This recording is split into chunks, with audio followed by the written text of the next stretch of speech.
Cleaners, the strongest fighters in all of Gachiakuta. These guys, along with Gachiakuta's awesome power system, are the bread and butter of this series, and for good reason. Cleaners are the main faction, as well as the group that our main character Riyo joins at the start of the series. And with its recent anime release, people are asking more and more questions about these guys every day. So today, my mission is to explain everything we know so far about these fighters, and hopefully give y'all a little more insight on what this group is truly made of. Not all of them have as much info as each other, but right now we know of at least 22 cleaners, so grab a snack and strap in, as we dive into the world of Gachiakuta's coolest faction. Also, by the way, this should have been pretty obvious, but major spoiler warning ahead. So if you're still reading the manga or an anime only watcher, just keep this video on the back burner and come back when you're ready. Alright, with that out of the way, let's jump right in. There's plenty of great characters to start with, but I think it's only fitting that we start with the cleaners' main man, Enjin. Enjin is the head of the cleaners' Akuta squad, which is comprised of most of the main characters. We don't know Enjin's full name, as apparently he refuses to tell anyone his real name due to his past. While there are other cleaners better at specific things, I'd have to say Enjin is the best all-around fighter in the faction. He's a great leader, has pretty good instincts, a great fighting spirit, and above all else, he's insanely skilled with his vital instrument. His tool is Unbreaker, an old umbrella that when transformed becomes a sturdy spear and shield combo weapon. The umbrella gains 9 different blades, 8 for each part of the umbrella and 1 longer blade at the very top. Enjin can use this weapon to hack and slash or tear up enemies, but its strongest use is when piercing. By collapsing his Unbreaker and rushing straight forward, Enjin becomes practically unstoppable. His strongest attack that we've seen so far is Octashredder, an ability where he jumps up into the air and then slams down on his umbrella, sending himself piercing through his opponent and launching out 8 symmetrical slashes. Enjin can also use a rope to extend his weapon to compromise for his lack of range, although he's not as skilled with this method. By extending his umbrella, Enjin can essentially use it as a shield which stops most attacks. He can also use his umbrella in this form like Mary Poppins to fall slowly. Enjin is also just very fast, strong, and durable as a human. He also seems a lot more knowledgeable than some of the other cleaners, despite his wacky personality. Honestly, Enjin is just so cool, and his dynamics with the other characters are really fun to see. And if I had to rank the cleaners based off vibes alone, I'd definitely put Enjin at number 1, but that's not what this video is about. So let's move on to the next one. Now while there's plenty of cleaners with awesome powers and unique moments, I feel like I have to mention the leader of the cleaners first, Corvus. Compared to some other members, we barely know anything about this guy, but he's definitely set up to have a pretty big role in the story. While almost every cleaner knows of each other's vital instruments, nobody even knows what Corvus's vital instrument is. Everyone regards him as being quite strong, but it's still unclear just how powerful he might be. Aside from his power, we did recently get news on who this man really is and what his goals are. While most people think the cleaners' job is just to fight trash beasts, apparently the secret true mission of the cleaners is to uncover the secrets of the world. Corvus told Riyo that this was the true reason the cleaners were created, but he's hardly told anyone else. He stated that he feels selfish for using his members to achieve this goal, but he believes it's an incredibly important mission that has to be carried out. Corvus is also generally just a very kind and intelligent leader, although he's not one to often explain his rationale to others. Until we get more info on him though, that's about all we know so far, so I'm excited to see his story unfold. The rest of the Akuta team is up next, starting with Riyo Reaper. Riyo is a real force to be reckoned with, and a monster at taking out trash beasts as well. Every cleaner has their own reason for being part of the team, and it seems that Riyo's is that she just wants a place to belong. We don't know what happened in her past, but it's implied that she used to be some kind of assassin who did a lot of bad things. Apparently she swore with Enjin that she would never take another human's life again, but that's a pretty difficult task knowing her vital instrument. Riyo named her Jinky the Ripper. It's a small pair of scissors that when activated grow to about the size of her body. Due to the large size of this weapon, Riyo prefers to attack with the scissors on her feet instead of holding them in her hands.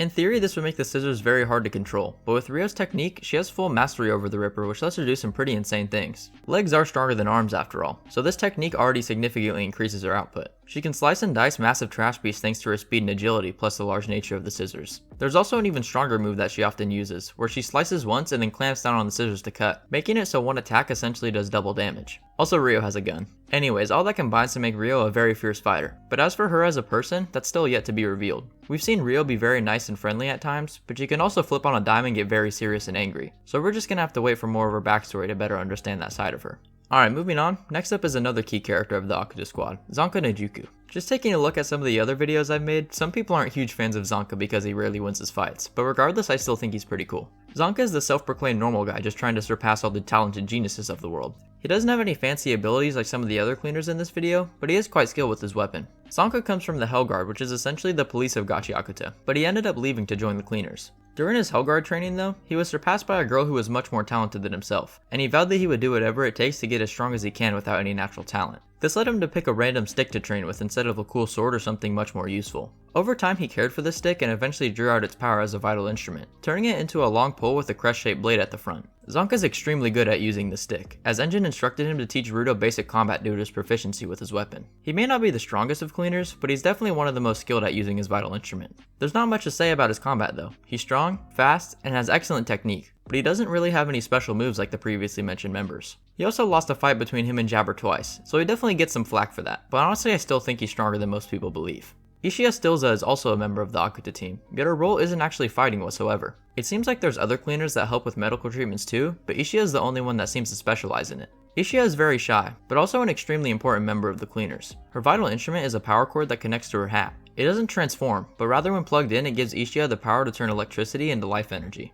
By placing her hand on a patient, Eishia can navigate this force around a person's body and heal them from life-threatening injuries. It works on physical injuries as well as chemical ones too, as she was able to heal Zanka from Jabber's poison. While she loves healing people, she's also incredibly nervous when using her ability. She's using life energy, but it's still comprised of electricity, so if she messes up or loses focus, she risks electrocuting that person and causing a fatal injury. However, that's something that we've never actually seen her do, and I doubt that we ever will. The final member of the Akuta team is Shikage. We know almost nothing about him, except for the fact that he's the main line of defense for Cleaners HQ. Shikage is always shown wrapped up in some sort of blanket in a dark room, but he's constantly working to protect the other cleaners. His vital instrument seems to be something that keeps the HQ safe from attacks, as the building was able to tank rocket launchers without a scratch. We don't know what his vital instrument is though or how exactly he's doing it, as so far he's been a real introvert. Next up's Team Eager, which is comprised of two members, the first being Tamsy Canes. Tamsy is one of the strongest cleaners that we've seen so far, and it's had a pretty major impact on the story despite his seemingly smaller role at first. Tamsy was revealed to be the man who took out Rudo's adopted father at the start of the series, as well as the one who kidnapped Amo and is trying to make Rudo go insane.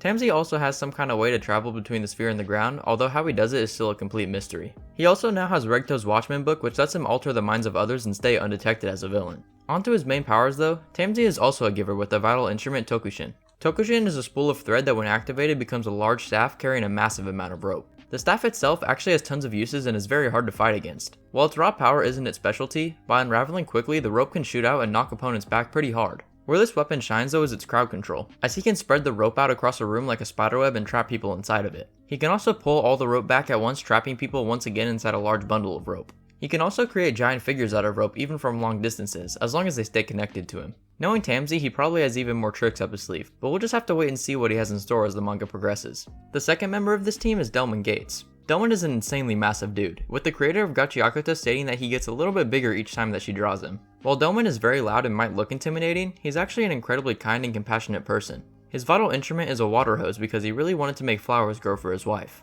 The hose is named Great Dumbbell, and seems to not need a real source of water, as the power seems to create the water itself. Delmon also has a nozzle at the end of this hose with different settings that he can use for different attacks. One of these abilities is Thirst Quencher, an ability where any water that he hits someone with is absorbed into them, and if that person absorbs too much, they'll pop like a balloon. Another ability is the Silent Nozzle, where one small squirt was able to fully incapacitate someone as strong as Enjin. Finally, he has the High Pressure Nozzle, an ability that produces massive amounts of water strong enough to blow a hole through Amo's castle. In my opinion, Delmon has an awesome character design and his powers are insane, so I'm hoping that we get to see a little more of him in the future. Next up is Team Child led by Bro Santa. Bro is one of the older cleaners at 35, and is tasked with keeping the other kids in Team Child in order. Bro's a pretty relaxed guy who always wants peace more than violence, but that doesn't mean he's not a fighter. His vital instrument is the bandana that he wears on his head that turns into a pretty versatile weapon. We haven't seen him use it too much, but we know that it can expand and contract to attack or bind enemies. He can also use it to move around like Spider-Man or grapple people to move them out of the way. It's a pretty versatile tool, but its real power is still unknown, as he hasn't got a whole lot of screen time yet. Regardless, still a pretty cool character. The next member of Team Child is Deer Sanda, another somewhat vague character. Deer is a 10-year-old boy who's pretty rough and doesn't talk a lot due to the binky in his mouth. Lo and behold, this binky in his mouth is actually his vital instrument, Centrillion. Centrillion seems to be some kind of energy stealer, as each time Deer hits an opponent he siphons some of their strength and gives it to him, making the opponent weaker and himself stronger. This binky can definitely be quite powerful in drawn out fights, but the issue is that he first has to even get to that point to begin with. He's also the adopted son of Bro Santa, although we still don't know too much about their relationship other than that. Finally, our last member of Team Child is Guita Heavy Fantasia. Guita is probably my favorite member of Team Child, as she has one of the coolest vital instruments that we've seen so far. Guita's vital instrument is a onesie that she's always wearing, and when activated it turns her into a large kaiju. The monster form itself is about 30 to 40 feet tall based on my rough estimations, and packs some serious power. To my knowledge, Guita is the only person that can transform her body along with her vital instrument. Some Jinkies transform and some don't, but hers is the only one that actually seems to morph with her body. Guita is generally a very excited kid who loves to get in a fight, although the raiders escaped before she could really engage. Despite not fighting though, she was still able to morph into her giant form and plug up a hole in the wall to stop the cleaners from falling out of the massive trash beast. She's pretty young, so she still has room to grow, but even at her age, her ability seems super powerful already. Following Team Child is Team Front, which consists of 2 people, Semiu Greer and Amo Empul. Starting with Semiu, she's the receptionist at Cleaner HQ. She's not the type to go out fighting trash beasts every day, but instead spends her time analyzing and assigning missions for the cleaners. In addition, she's also the first one to respond to any visitors that may show up at the HQ. Semiu's vital instrument is her glasses, which have 2 main functions. If you know anything about Heaven's Door from JoJo's, her glasses are pretty similar. By looking at a person, Semiu can instantly see that person's true motives and power, even if the person isn't sure themselves. She can also understand exactly what happened to a person's body. Like when Rudo awakened Follo's powers, Semiu was able to take a look and determine just how it worked. The second ability she has is Foresight. Semiu can easily predict the motion of enemy movements, which gives her ample time to dodge and redirect attacks. When some marauders showed up at Cleaner HQ to blast the place to pieces, they fired off right at Semiu. With her foresight, she was able to dodge every bullet and even grabbed a rocket out of midair, throwing it right back at the marauders. It's also hinted that she can use her ability to see further into the future, but it can cause her to go blind due to the stress, so she hasn't done it yet. The second and most recent member of this team is Amo Empul. Amo was originally introduced as an enemy when she fought the cleaners. However, after talking some things out, especially with Rudo, Amo put aside their differences and decided that she wanted to become a member and help out as well. I won't go too into detail about Amo's story because it's honestly pretty dark, but she was abused as a slave and later kidnapped by Tamsy. She's in a much better state now though and uses her powers to help out the cleaners. Amo's Jinki is another part of the Watchmen series, the boots. These boots emit certain smells that when inhaled can manipulate a person's memories. Amo can control what the person sees and use that to her advantage. In her battle with the cleaners, she made them think that she was the most important person in their life, and all the other cleaners trying to stop her were whoever they despised most. After Tamsy got everything under control though, they realized that all this could have been avoided if they just had worn their masks. In the most recent chapter, Amo was even able to stop an entire crowd of people from attacking the cleaners, showing that her boots have some absolute insane range and power. She may be pretty much useless if an enemy is wearing a mask, but if they remove it for even a second, Amo becomes one of the strongest cleaners in the whole series. If someone smells her ability, they really have no way to counter it unless Amo releases the ability herself. That's almost every cleaner with giver powers covered, but there's specifically 2 more givers not in the previous groups, Fu Araster and Follo Tunido. Starting with Fu, his situation is actually quite odd because he was previously a raider, an enemy of the cleaners. Fu was left behind after the raiders had a big fight with the cleaners, so he just walked up to the cleaners and asked if he could join them. The thing about Fu is he's not really good or bad, he just needs someone to make decisions for him. He lacks pretty much any decision making skill and will only do things when ordered to. Fu met the cleaners in Canvas Town, a place with an outside barrier that prevents those with shady motives from entering. Because they knew Fu didn't have any bad intentions, the cleaners were able to have a proper discussion with Fu where he begged Enjin to be his minion. He's still not really an official member, but he's been riding along with the cleaners for some time now. During the car chase fight with the information broker, Fu was asked by the cleaners for some help, and this is where we got to see Fu's actual power. Fu's vital instrument is a sentient doll named Hai, that when activated, Fu essentially body swaps with him. Hai has insane speed and power, with his whole body essentially acting as a vital instrument. He also wouldn't turn on the cleaners in this state, as Hai will only do whatever he's told upon activation, which in this case was to help out the cleaners. Not much else is known about Fu, but he's a pretty funny guy with a pretty interesting power. I also just realized that I mentioned earlier how Guita is the only one that can change their body with their vital instrument, but I guess Fu probably counts too. Next up is the man I mentioned earlier, Follo Tunido. He's one of the last givers and also the newest as well. For the longest time, Follo was a member of the supporter squad, which I'll get into right after this, but after a battle with a trash beast that almost took him out, Rudo was able to use his power as a catalyst to awaken Follo's giver powers. Follo is a very determined man, but for a while he was quite angry because he couldn't be as useful as a giver. When his powers awakened though, Follo got one of the most awesome looking vital instruments with some pretty sick abilities. Follo's Jinki is named Alan after a boy who previously tried to use the tool, but gave up trying to become a giver with it. The tool itself is a small lanky black hammer that when transformed grows tremendously in size and gains a shield on the front. This hammer isn't just some big object though, it actually has the ability of stress accumulation. By taking repeated hits over and over, the hammer builds up stress that can then be released for one massive attack. This thing is great for defense and large blasts, but it's not so great for sustained damage due to its recharge time. Overall, I still think that Follo's power is absolutely awesome, and I know I've said it a lot in this video, but he's also one of my favorite cleaners. Alright, like I just mentioned, it's time for the rest of the supporters, which so far we only really know of 2. The first is Gris Rubion, a character that despite having no giver powers is still incredibly useful. Gris joined the cleaners to protect others, and he shows that heroism every time that he's on screen. Gris does whatever he can to help out, whether that's assisting in combat, driving, giving Rudo advice, or whatever they need, he's on it.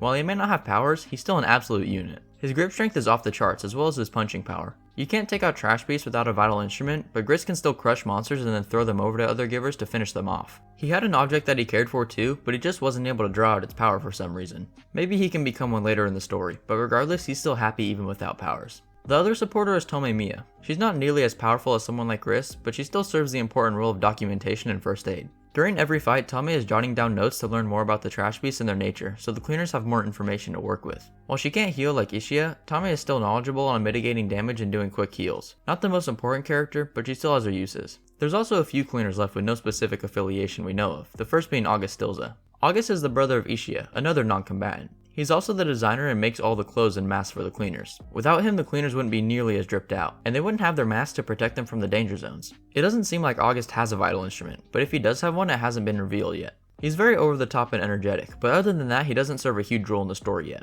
There's also the Adoroy brothers, Mariedge, and Mildreda. These guys all come from the Southern Branch, a subsection of cleaners located outside of Cleaner HQ. Not much is really known about these four at all though. The Adoroy brothers seem to be two silly little doll guys who were the ones to interrogate Fu about joining the cleaners. Okay, future me here guys. I gotta make a quick correction on the Adoroy brothers. Chapter 143 came out while I was making this video and it explained a little bit more about them. These two are part of Team Danger, a squad that apparently doesn't work well with other teams due to the nature of their powers. The Adoroy brothers both have jinkies of wooden dolls, and when activated these dolls grow in size to become massive mech fighters. The brothers stay on the ground while the mechs mirror their movement. These two have some absolutely insane power though, as they literally destroyed the entire stage that they were fighting on in just one attack, but so far that's the only snippet that we've seen of them. Okay, back to past me. Mildreda seems to be a pretty hardcore cleaner who doesn't have time for BS, and Mariedge seems to be a much more compassionate and mild person. These two are both supporters, and the Adoroy brothers are givers, but still, that's about all we know so far. There is just one more cleaner that I haven't mentioned yet though, and that's Rudo Subrek. Rudo is the main character in Gachiakuta, and unlike literally every other cleaner, Rudo comes from the sphere. He ended up joining the cleaners thanks to Enjin and became a member of the Akuta squad. He also realized that he was in fact a giver too, yet his power is completely different from anyone else. Rudo's vital instrument are his gloves, which he named Thur. He never knew that these would become his jinki, and he also never knew how powerful they really were. His gloves are part of the Watchmen series, a collection of jinkis all worn by the Undertaker Canis Subrek. While he's still shrouded in mystery, Rudo and Canis share the same last name, so they are connected in some way. Anyways, as for what Rudo's jinki actually does, instead of the gloves themselves transforming, Thur has the ability to transform any trash Rudo finds into a temporary weapon. As he's drawing out all the use of these items at once, he leaves them as a pile of ashes once he's finished. Rudo is pretty much playing rock paper scissors, but everyone else only has one move and he has 100. Obviously there's more specific details about Rudo, but he's literally the main character, so I don't know how I'm supposed to go over everything. So if you want a deeper dive on Rudo, go check out some of my shorts. But yeah, that about wraps up all the cleaners. I'm sure that we're going to get introduced to more people and each character is going to be better fleshed out, but as of now, that's everybody. I think I did a decent job at explaining each cleaner, but let me know in the comments if you think I missed anything. If y'all enjoyed this video, don't forget to drop a like, and if you could subscribe, I'd greatly appreciate it. I also got another video on the whole world of Gachiakuta if you guys are interested and want more content, so go check that out too. Alright, that's enough yapping though. I hope you guys have a great rest of your day, and I'll see you in the next one. Peace!